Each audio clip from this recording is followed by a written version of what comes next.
दिशाच्या मृत्यूची आता पुन्हा चौकशी होणार असल्याचं दिसतंय।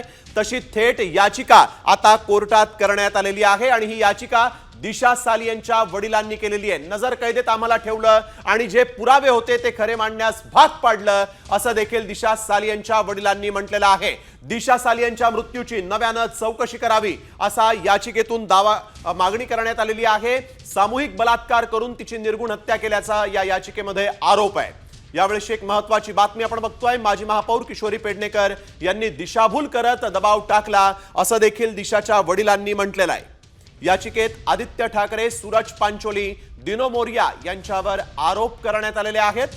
नितेश राणेंनी केलेल्या आरोपांमध्ये तथ्य असल्याचा याचिकेत दावा करण्यात आलाय।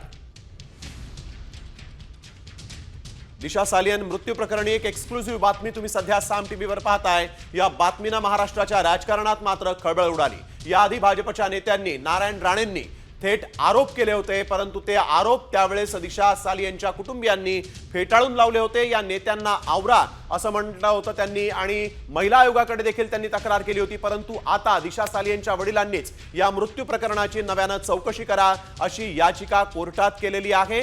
सामूहिक बलात्कार करून माझ्या लेकीची हत्या केली असा त्यांचा आरोप आहे आणि या प्रकरणी त्यांनी शिवसेनेचे आदित्य ठाकरे जे आता आमदार आहेत वरळीमधून त्यांच्यावर आरोप केलेले आहेत आणि आदित्य ठाकरे, सूरज पांचोली यांच्यावर देखील आरोप केलेले आहेत आणि दिनो मोरिया अर्थातच आदित्य ठाकरेंचे निकटवर्तीय दिनो मोरिया यांच्यावर देखील आरोप करण्यात आलेला आहे। दिशा सालियनचा मृत्यू 8 जून 2020 रोजी मुंबईमध्ये झाला होता। दिशा सालियनचा बाल्कनीमधून खाली पडून मृत्यू झाला होता। पोलिसांनी ही आत्महत्या असल्याची नोंद केली होती। दिशाची आत्महत्या नसून हत्या असल्याचा आरोप करण्यात आला, तोही नारायण राणे कुटुंबियांनी केला होता। मुंबईमध्ये एका पार्टीत दिशावर बलात्कार झाल्याचा आरोप करण्यात आला होता।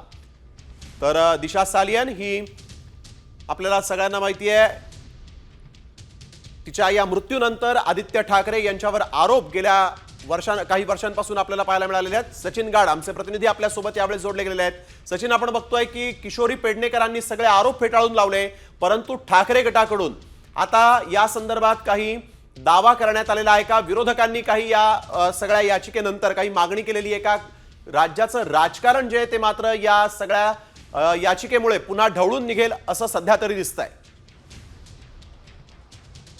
कॉमस्कोर नुसार आता isakal.com आहे देशातील नंबर 1 ची मराठी न्यूज वेबसाईट। प्रत्येक अपडेटसाठी isakal.com ला नक्की भेट द्या।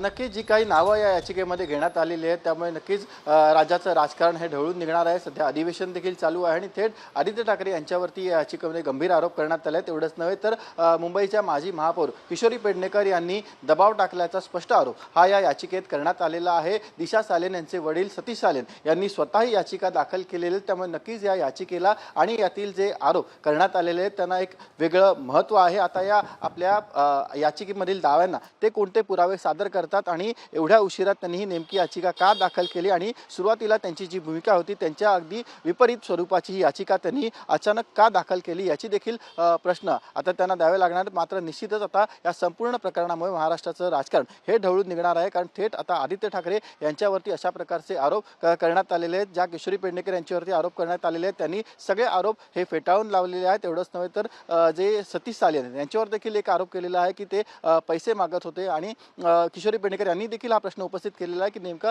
अशा प्रकारचे आरोप एवढ्या उशिरा का केले गेले, हा प्रश्न त्यांनी उपस्थित केला आहे। मात्र आता नक्कीच नितेश राणे हे आक्रमक होण्याची शक्यता आहे, कारण आपण बघतोय की नितेश राणे यांनी हा संपूर्ण प्रकरण जे होतं ते लावून धरलं होतं। अनेक वेळेला त्यांनी या संपूर्ण प्रकरणात आदित्य ठाकरे यांचं थेट नाव घेतलेलं होतं आणि आपण बघतोय की याचिकेत देखील नितेश राणे यांचं नाव घेतलेलं आहे आणि जे काही आरोप नितेश राणे करत होते ते खरे असल्याचं आता दिशा सालियन यांचे वडील सतीश सालियन हे स्वतः म्हणतात। आता याचिका याचिका दाखल झालेली आहे आणि लवकरच तिची सुनावणी होणार आहे. आता नेमके कोणते पुरावे सतीश सालियन हे संपूर्ण प्रकरणात मांडतात आणि आपल्या बचावासाठी आता ठाकरे गटाकडून काय नेमकी भूमिका घेतली जाते हे पाहणं महत्त्वाचं असेल आणि नितेश राणे यांची देखील भूमिका आता काय असेल हे पाहणं महत्त्वाचं असेल. कारण ते आपण बघतोय की त्यांनी हा संपूर्ण प्रकरण जे होतं ते लावून धरलेलं होतं. अनेक वेळेला त्यांनी थेट आरोप केलेले होते आणि आता त्यांच्याच आरोपांना घेऊन आता नव्याने याचिका मुंबई उच्च न्यायालयात दाखल झालेली. आता नेमकी कधी या याचिकेला सुनावणी होते आणि कोणते नवीन खुलासे कोणते नवीन पुरावे या याचिकेदरम्यान आता कोर्टासमोर मांडले जातात हे पाहणं महत्त्वाचं असेल.